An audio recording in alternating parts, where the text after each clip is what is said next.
Hello all, welcome to my channel. ஒரு க்யூட்டான drinker dish பண்ணலாமா கார்ட்போர்டில்.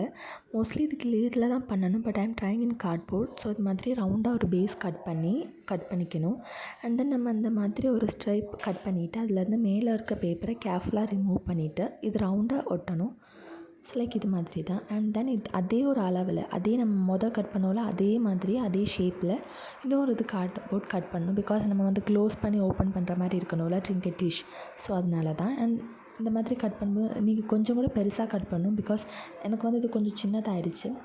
அண்ட் தென் ஹேண்டிலுக்கு நான் இந்த மாதிரி கார்ட்போர்ட் மேலே கார்ட்போர்டு ஒட்டிகிட்டு வரேன். நீங்கள் இல்லைனா ஏதாவது ஒரு பட்டனோ அந்த மாதிரி வச்சுக்கலாம். இந்த மாதிரி கார்ட்போர்ட் மேலே கார்ட்போர்டு ஒட்டுறதுனால ஒரு வால்யூம் கிடைக்கும். அண்ட் தென் நம்ம ஓப்பன் பண்ணுறதுக்கும் ஈஸியாக இருக்கும். ஸோ நான் ஒரு 4 to 5 பீசஸ் கிட்டே ஒட்டியிருப்பேன்னு நினைக்கிறேன். ஸோ அண்ட் தென் நம்ம இதுக்கு பெயிண்ட் பண்ணணும். உங்களுக்கு பிடிச்ச கலரில் பெயிண்ட் பண்ணிக்கலாம். வாஷே டேப் ஒட்டிக்கலாம். இல்லைனா எனக்கு சார்ட் பேப்பர் ஒட்டினா கூட நல்லா தான் இருக்கும். ஸோ பெயிண்ட் பண்ணிக்கிறேன். நான் பிங்க் கலரில் தான் டோட்டலாக ஃபுல்லாக அந்த பேஸும் சரி லிட்டும் சரி பெயிண்ட் பண்ண போகிறேன். அண்ட் இதில் நீங்கள் ஒரு சுற்றி பேப்பர் ஒட்டியிருந்தீங்கன்னா நல்லா தான் இருந்திருக்கும் ஃபினிஷிங். அண்ட் எனக்கு இந்த மாதிரி ப்ளெயினாக இருந்தது அவ்வளோவா பிடிக்கலை. ஸோ நான் ஒரு சில்வர் கலர் வச்சு டாட்ஸ் வச்சேன். ஸோ இந்த மாதிரி தான். இது ஒரு கிளிட்டர் சில்வர் அக்ரிலிக் கலர். இது வச்சு நான் டாட் வச்சேன். அண்ட் தென் இதுவுமே சொல்ல போனோன்னா அவ்வளோ லுக்காக இல்லை.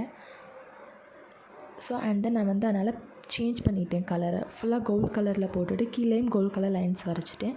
ஜுவல்லரிலாம் வச்சுக்கலாம். That's it.